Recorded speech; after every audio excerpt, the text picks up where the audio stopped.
when a neuron stimulates a muscle cell, an action potential sweeps over the plasma membrane of the muscle cell. The action potential releases internal stores of calcium that flow through the muscle cell and trigger a contraction. Muscle cells have an elaborate architecture that allows them to distribute calcium ions quickly throughout the cytosol.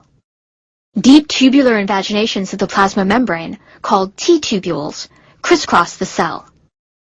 When the cell is stimulated, a wave of depolarization, that is, an action potential, spreads from the synapse over the plasma membrane and via the T-tubules deep into the cell.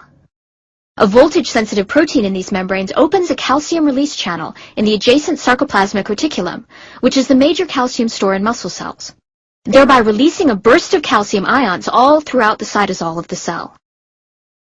Within a contractile bundle of a muscle cell, called a myofibril, the calcium interacts with protein filaments to trigger contraction.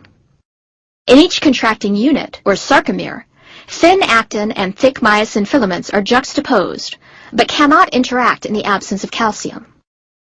This is because myosin binding sites on the actin filaments are all covered by a rod-shaped protein called tropomyosin. A calcium-sensitive complex, called troponin, is attached to the end of each tropomyosin molecule.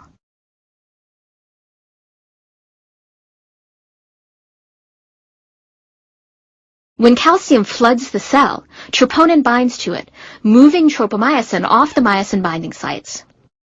Opening the myosin binding site on the actin filaments allows the myosin motors to crawl along the actin, resulting in a contraction of the muscle fiber.